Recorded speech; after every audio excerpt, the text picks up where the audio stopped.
حضرت سلیمان علیہ السلام اللہ کے نیک بندے، رسول اور عظیم سلطنت کے مالک بادشاہ تھے۔ حضرت داؤد علیہ السلام کے چھوٹے بیٹے تھے۔ آپ 965 قبل مسیح میں حضرت داؤد علیہ السلام کے جانشین ہوئے اور تقریباً 60 سال تک فرما روا رہے۔ اللہ نے اپنے برگزیدہ پیغمبر حضرت سلیمان علیہ السلام کو علم منطق الطیر یعنی پرندوں سے باتیں کرنے کا علم عطا فرمایا تھا، بلکہ اللہ تعالیٰ نے آپ کو درندوں، کیڑوں مکوڑوں تک کی زبان کا علم دیا تھا۔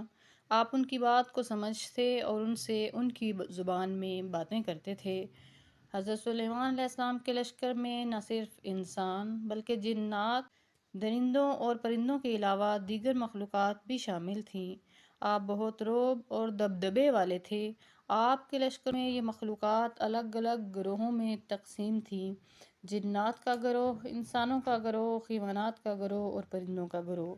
یہ سب اپنے اپنے مقام پر نظم و ضبط میں قطار بنا کر کھڑے رہا کرتے تھے۔ کسی کی مجال نہ تھی کہ وہ اپنے رتبے یا درجے کے خلاف آگے یا پیچھے ہونے کے جرم کا مرتکب ہو۔ سب کی جگہ مختص تھی۔ اگر کوئی موجود نہ ہوتا تو آپ کو فوراً خبر ہو جاتی۔ اللہ تعالیٰ نے قرآن مجید میں سورہ نمل کے نام سے یہ سورہ نازل فرمائی اور حضرت سلیمان علیہ السلام اور چونٹی کا بے مثال واقعہ بیان کیا ہے۔ ایک مرتبہ حضرت سلیمان علیہ السلام اپنے عظیم الشان لشکر کو لے کر جا رہے تھے۔ لشکر سلیمانی پورے رعب و دبدبے کے ساتھ صحراؤں کو پار کرتا، پہاڑوں سے گزرتا، دریاؤں کو عبور کرتا ایک بڑی وادی سے گزر رہا تھا، اور وہ وادی وادی نملہ یعنی چونٹیوں کی وادی کہلاتی تھی، جہاں کی زمین میں لاکھوں کروڑوں سوراخ تھے جن میں چونٹیاں رہا کرتی تھیں۔ نملہ کی وادی اسکلان کے قریب واقع ہے۔ ابن بطوطہ نے لکھا کہ صبرون اور اسکلان کے درمیان میں یہ وادی یعنی وادی نملہ موجود ہے۔ لشکر سلیمانی کا گزر اس وادی سے ہوا۔ چونٹیوں کے اس بستی میں ایک ملکہ چونٹی بھی تھی اور وہ اپنی رعایا چونٹیوں کا بہت خیال رکھتی تھی اور چونٹیوں کی اس سلطنت کا نظم و نسق چلاتی تھی۔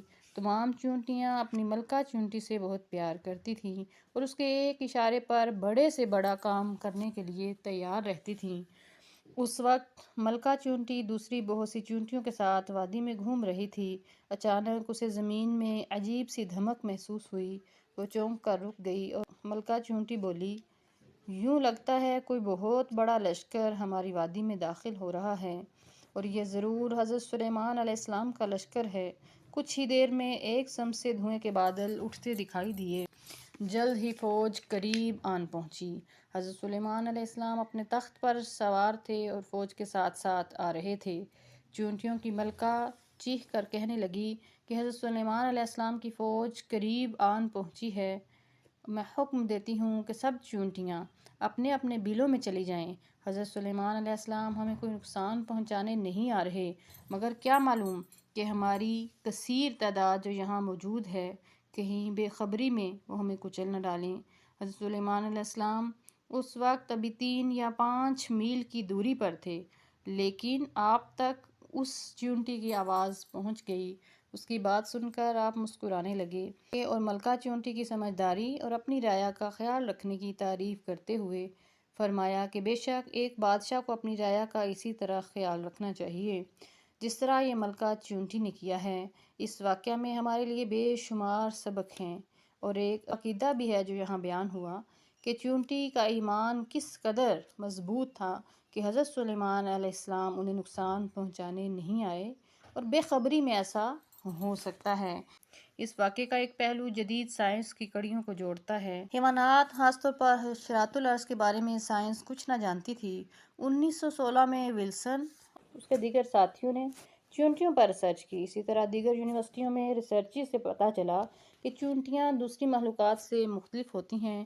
وہ آپس میں باتیں کرتی ہیں لیکن آواز سے نہیں، بلکہ ڈیٹا کو اپنے لعاب کے ذریعے دوسری چونٹی کے منہ پہ چپکا دیتی ہیں اور وہ چونٹی اسے ڈی کوڈ کر کے سمجھ لیتی ہے۔ آج سائنس اس بات کو ماننے پر مجبور ہے، اور تاریخ بھی گواہ ہے کہ جس نے قرآن مجید میں غور کیا اس نے درختوں کے نیچے بیٹھ کر زمین کا حجم تک بتا دیا، اور یہ بھی بتا دیا کہ انسان پرندوں کی طرح کیسے اڑ سکتا ہے۔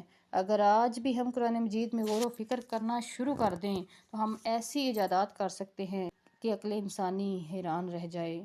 قرآن مجید میں اسی لیے اس دعوت کو بار بار دیا گیا۔ قرآن مجید میں غور کیوں نہیں کرتے؟ کیا یہ عقل نہیں رکھتے؟ اور قرآن مجید میں عقل والوں کے لیے بے شمار نشانیاں ہیں۔ انشاءاللہ ملیں گے نیکسٹ کسی قرآنی واقعہ کے ساتھ۔ اپنا خیال رکھیے اور اپنے اس چینل کا بھی۔ والسلام علیکم ورحمۃ اللہ وبرکاتہ۔